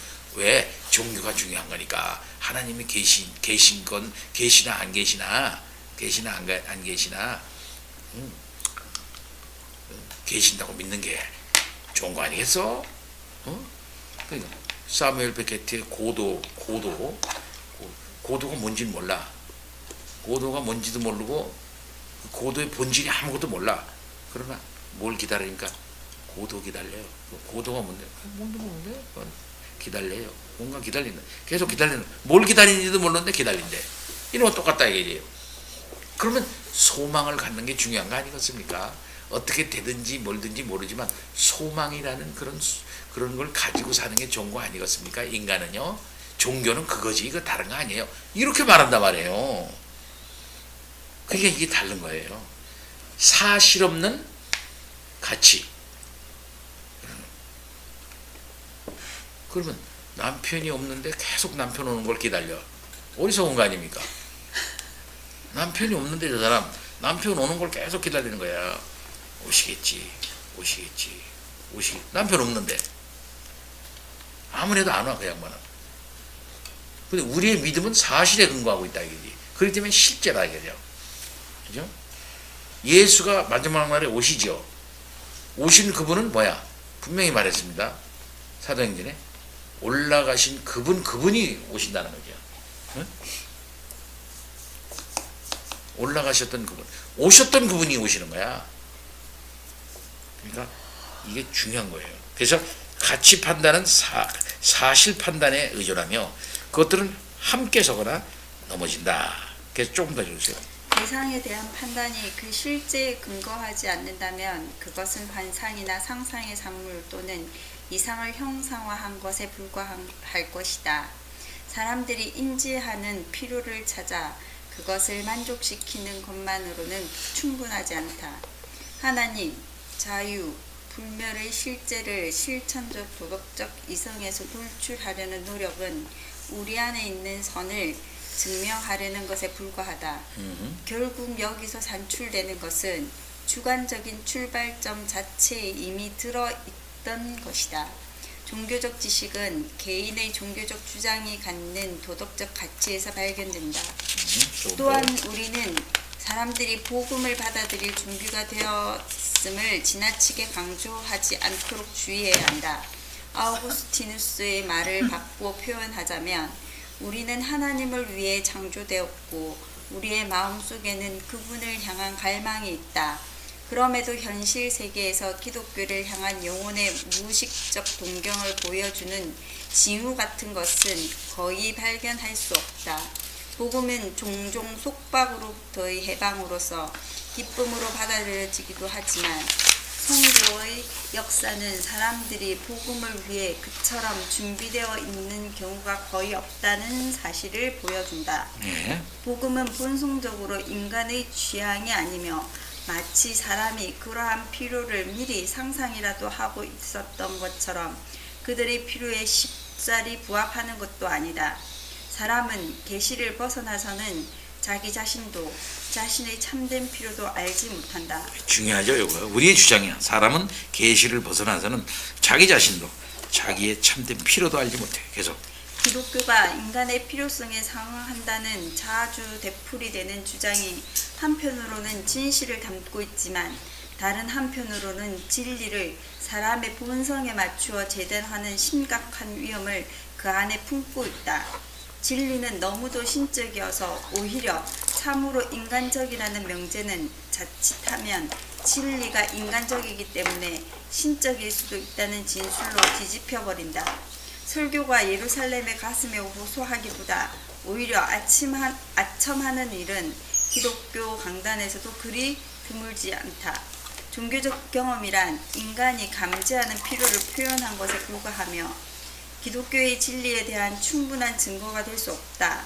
경험을 기독교 신앙과 진리의 원천이나 표준으로 삼는 것은 기독교 신앙에서 역사적 성격을 빼앗고 신앙을 몇 가지 공허한 종교적 윤리적 명제로 축소하도록 허용하는 것이다. 그러나 이것은 기독교의 관념과 사실을 나누려는 무익하고 반복되는 시도의 새로운 형태에 불과하다. 나무를 베면 더 이상 열매를 딸 수 없다. 샘을 막아버리면 신선한 맑은 물은 더 이상 흐르지 않을 것이다. 예, 이런 경우가 있어요. 이단에 가보니까요, 사랑이 많습니다. 응? 구제를 많이 합니다. 분위기가 참 하나 되고 좋습니다. 맨날 웃고요. 서로를 그렇게 위해줍니다. 참 좋아요. 서로 간에 위해주고요. 교회 가면 행복하고요. 그죠? 심지어 가면은 그렇게 나를 반겨주고요. 얼마나 위로가 되는지 몰라요. 이단이지만은요. 그래서 저는 계속 이단에 가겠어요. 그럼 목사가 이단이에요. 거기 가서 그럼 그 사람들 그렇게 해줘. 간이라도 빼줄 때 그렇게 하죠. 저는 그게 좋아요. 그럼 지옥 가는데요? 지옥도 좋아요. 괜찮겠어요. 지옥이라도요. 이런 거나 똑같다 이 말이에요. 어떤 사람 나한테 어떤 청년이 심지어 그렇게 얘기하더라고요. 지옥 얘기는 안 했지만은 그렇게 가니까 이렇게 좋더라. 이게 교회 오니까 알아주지도 않고 뭐 그런데 거기 가니까 나를 알아주고 참 사랑이 많아서 좋다. 이게 계속 그 교회 다닐 거라고 그러더라고요. 그럼 그게 진정한 것이냐 이 말이지. 응? 그게. 유정 씨 네? 가니까 밥도 주고 가니까 사랑도 해주고 막 그러는데 그놈이 도둑놈이야. 계속 그놈 쫓아갈 거예요? 아니죠. 예. 처음에 사기꾼들은 맨날 그렇게 하죠. 친절하게 해주고 장미꽃 갖다 주고 막 그러다가 등쳐먹는 거예요. 그런 놈들이 많잖아요. 이단들 그래도 장미꽃 갖다 주면 좋아요. 이런 사람들이 있으니까 빠져나간다. 진리를 저러기를 다 해야죠. 그렇죠? 그러니까 이단에서는 그걸 열심히 하는 거예요. 자기네가 뭐 있는 것처럼 만약 뭐 자기네가 뭐 있는 것처럼 막 그냥 하고 하나님이 자기 내려와서 뭐 보여주는 것처럼 막 이런 게 거짓말하고 막 뭐 행사를 통해서 막 뭐 이렇게 하고 별짓 다 하고 그러면서 뭐 있는 것처럼 속이는 거예요. 그러나 그것은 거짓된 것이죠. 그래서 반영 그걸 분석을 딱 해서 버려야 된다 이 말이죠. 저는요 도둑놈이라도 좋고요 다 좋아요. 저만 사랑해 주는 수만 있다면 다 좋아요. 괜찮아요. 이러면 큰일 나요. 그죠? 거기 속아 넘어가는 여자들이 많습니다. 많아요. 네. 자기 남편 좋은지 모르고서 돌아다니는 그 제비족한테 팔리는 그런 여자들이 얼마나 많아요. 이런 바보 같은 년. 오늘 바보 이야기야. 여기 많이 나와. 자 여기서 자 그만 읽고 이게 다 맞추기 어렵다. 이것만 읽어서 맞추려고 그래요. 좀 일찍. 여기서 가장 심각한 반론은 이러한 접근이 언제나 신앙과 지식 간의 철저한 이원론에서 시작하고 끝난다는 것이다. 신앙과 지식이 서로 구분된다는 점은 우리도 인정한다. 확실히 신앙은 학문적 증명의 확실성이 아닌 그 나름의 확실성을 갖는다. 그러나 근대 철학의 팽배한 이원론은 창조세계 전체를 두 개의 완전히 분리된 영역으로 나눔으로써 종종 인간 정신의 통일성, 학문과 진리의 통일성, 세계의 통일성, 신적 존재 자체의 통일성과 대치된다. 이런 이유로 그것은 믿는 것과 아는 것을 서로 조화시킬 수가 없고 믿는 것과 아는 것을 조화시킬 수 없고 실제로 오히려 갈등을 심화시킨다. 이원론은 허용될 수 없으며 불필요한 것이다. 그러니까 성속 이원론이라든지 육체와 정신의 이원론이라든지 이런 거는요 문제가 심각하다 이 말이죠. 이게 가슴은 자신의 영역에서 머리만큼이나 진리를 인식하는 데 좋은 기관이다. 근거 없는 신앙은 근거 있는 신앙. 응? 근거 있는 신앙. 근거 있는 신앙은 증거 있는 학문만큼이나 타당하다. 근거 있는 신앙. 이옥복 씨는 근거 있는 신앙을 갖고 있습니까? 근거 있는 신앙. 계시에 근거한 신앙. 계시에 근거한 신앙. 뭐 계시가 어떻든지 있거나 없든지 자기가 믿으면 되는 거지 뭐 하는 건 어떤 거예요? 그건 근거가 없는 신앙이라고. 근거가 없는. 만약 그렇다면 아유 나요 가슴이 뜨거운데요. 그 근거가 될까요? 원집사님. 제일 장례식장에 가면은 사람들 좋은 데 갔을 거예요. 그 누구나 그냥 좋은 데 갔을 거예요. 그러니까 전에도 내가 그런 거 지금 어느 교회를 어느 집 뭐 권사님이 창립을 주도를 했는데 창립 주역이야 꿈을 꿨다 이거야. 다 꿈을 꾸니까 저쪽에서 십자가가 번쩍 하더라는 거지. 아 교회 세우라고 그러는 거구나. 그래서 그 교회에서 나와가지고 교회를 세웠죠.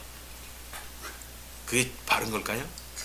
그게 교회 세우라고 하는 건지 뭐지 어떻게 알아? 응? 그런 사람들도 참 대단한 사람. 그게 교회 세우라는 건지.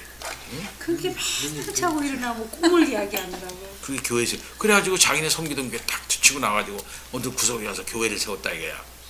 응? 그리고 끝까지 그 책임도 안 지고 말이지. 그만큼 해석을 잘못한 거죠. 무슨요? 근거 없는 신앙이나 이게 근거 없는 신앙.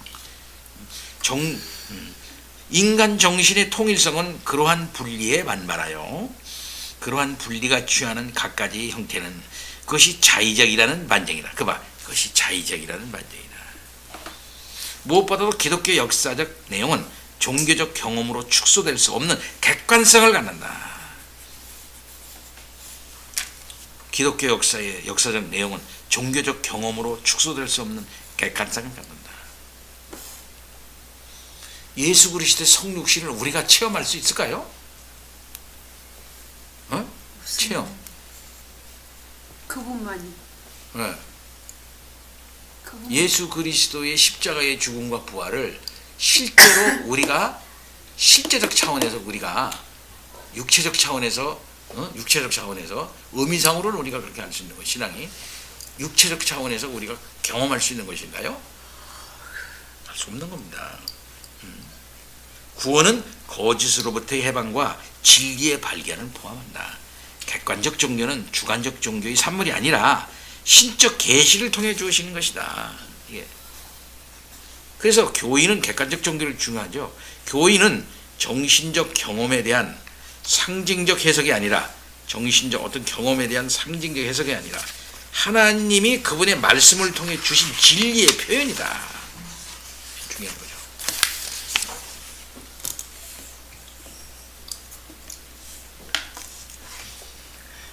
오늘날 이제 우리나라의 많은 민간신앙의 문제가 난 여기에 걸려있다 생각해요.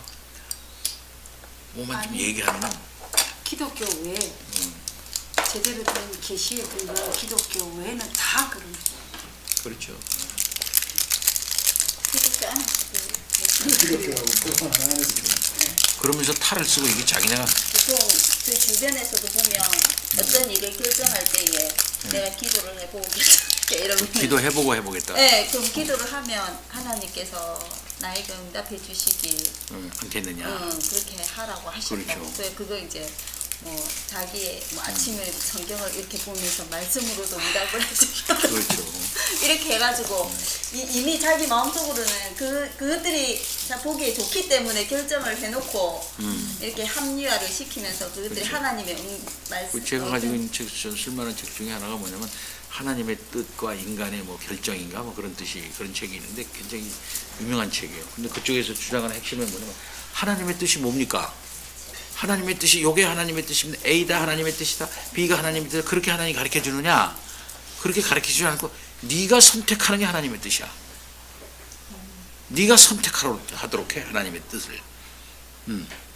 뭘? 결혼을 하면 내가 이 여자랑 결혼해야 되겠다. 결정을 한단 말이에요. 결정하도록 하나님께서 여러 가지로 감동을 주시고 상황을 주시고 또 확신을 주시고 하는 그런 가운데서 자기의 인격적 책임 있는 결단으로서 결정을 하잖아요. 하나님의 뜻이다 이게. 그러니까 에덴 동산에서 인간이 자기의 뜻으로 결정해서 그 선악을 따먹었잖아요. 그러니까 인간 책임지는 거예요. 자기의 뜻으로. 마귀가 시험해가지고서 근데 저는요 기계예요. 마귀가 하라 그래서 했어요. 저는요 그렇기 때문에 저는 책임 없고요. 마귀에게 있는 사단에게 있는 거예요. 이게 아니잖아요. 따라서 인간에게는 하나님이 주신 계시가 있고 또 그냥 많은 게 아니고 하나님께서 성령으로 역사하시고 숱한 많은 역사적 이것이 적용이 된 사례가 역사 속에 있고 쫙 2000년이나 창세 이후로 지금까지 사례들이 많고 A 사례, B 사례, C 사례, 무슨 사례, 뭐 사례가 많고 또 우리 주위사에 내가 알지 못하는 뭐 역사적 사건들로서의 계시가 많고 또 여러 가지 많잖아요. 하나님이 나에게 또 신중하게 결정할 수 있는 이성을 주시고 세례된 이성, 세례받은 이성 딱 주시고 또 주위 사람들의 조언이잖아. 그잖아? 조언. 그 다음에 여러 가지 생각해가지고 결국 자기가 이거구나 하고서 다 결정하고 나간다. 하나님 아버지 저 집을 사야 됩니까? 안 사야 됩니까? 이게 도대체 알 수가 없으니 뭔가를 좀 보여주시기 바랍니다. 하나님 아버지 그리고 저 집이 내 집이 아니라면은 내일 불나게 해주세요. 그러면은 내 집이 아니지 않겠습니까? 이렇게 기도하면 그 기도가 듣겠어요? 하나님 아버지, 이 집이 불타지 않는 거 보니까 사라고 하는 건 모양입니다. 하나님 그렇게 하겠습니다. 이렇게 해도 말이 안 되는 거죠. 예. 자기가 다 결정해 놓고 말이에요. 황이가 괜찮아. 그러니까는 우리는 하나님 아버지 앞에 책임적 존재로 서 있는 거예요.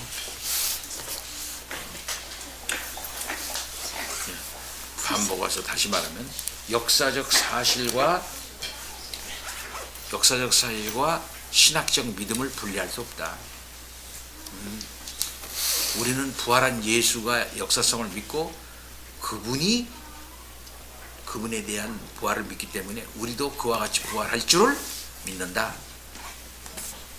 분리할 수 없다. 그리고 사실이 있기 때문에 가치가 있다. 그 사실을 우리가 분명히 알 수가 있는 것입니다. 오늘 공부 여기서 마치겠습니다. 자, 뭐 하실 말씀?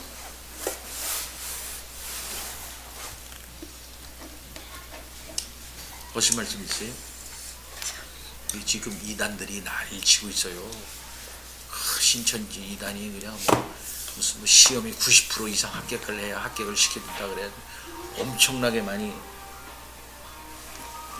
내 거 아닌데요. 사모님 거 아니야?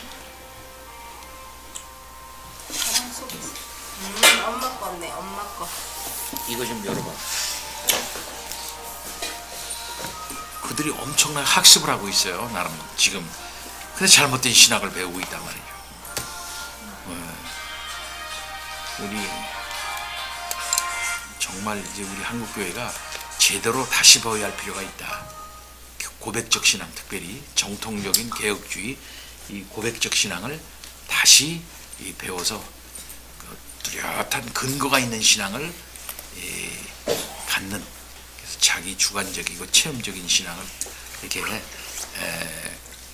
초월할 수 있는 성경 중심적 전통적인 신앙, 고백적 신앙을 확실하게 우리들이 구축해야 간다. 이것이 살 길이다 하는 사실 우리가 알아야 돼요. 이것은 저는 그렇게 봐요. 많이 모이건 많이 안 모이건 그건 상관없습니다. 무슨 큰 교회가 한국 교회에 굉장히 많은 문제를 일으키고 있는, 그 많이 모여하고 사람들 모여오는 거예요. 일종의 엄청난 사람들에게 군중에 불과한 거지. 군중. 하나님 보시기에는 하면 끝나는 거예요. 아무것도 아니라는 거예요. 아무것도. 왜 무슨 돈 있잖아요. 돈? 그거 아무것도 아니에요.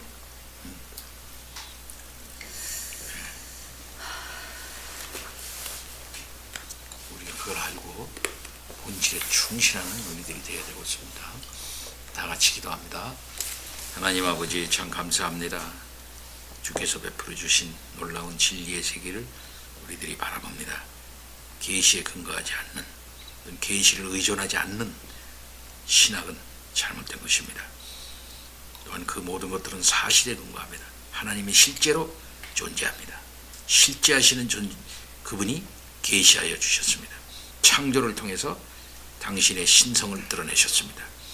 하나님 아버지, 또 그 세계를 실제로 다스리고 실제로 심판하고 실제로 하나님 역사하십니다. 천국이 실제하고 지옥이 실제합니다.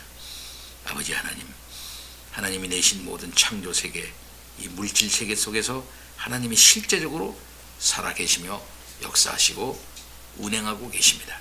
이 사실을 분명히 깨닫고 그 토 위에서 우리들이 하나님을 알고 하나님을 어떻게 믿을 것인가 하는 사실을 깨달아 알아서 그것에 근거하여 아버지 하나님 믿고 의지하는 우리들이 되도록 인도해 주옵시기를 원하고 기도합나이다. 이러한 사실을 강조하고 있는 헬만 바빙의 책을 읽으면서 아버지 하나님, 공허한 신학, 자기 주관적인 체험주의적 개인주의적 신학을 극복하고 객관적 신앙에 그쳐한 분명한 신학을 구축할 수 있는 우리들이 되도록 아버지 인도해 주옵시기를 원하고 기도하옵나이다. 더 이상의 방황은 아버지 하나님 낭비입니다. 하나님 붙잡아 주옵소서. 또 일주일 동안 이 추운 겨울날 활동하게 됩니다. 하나님 아버지 건강을 지켜 보호하여 주시고 만날 때마다 기쁨으로 회우하는 우리들이 되도록 인도하여 주옵시기를 원합니다. 특별히 원하옵는 것은 최길 전도사 신학 수업 중에 있습니다. 개혁 신학을 분명하고 확고하게 분명히 잘 배워나가서 교회의 좋은 지도자가 될 수 있도록 가르쳐 주시옵시기를 원하고 기도하옵나이다. 우리 어린 아이들이 어릴 때부터 신앙 고백적 신앙을 잘 배워서 위대한 많은 선진들의 신앙을 그대로 이어받는 그런 계승자들이 되도록 아버지 인도하여 주옵소서. 감사합니다. 예수 그리스도 이름으로 기도하옵나이다. 아멘. 고맙습니다. 감사합니다. 음식 가루고 다 먹었어?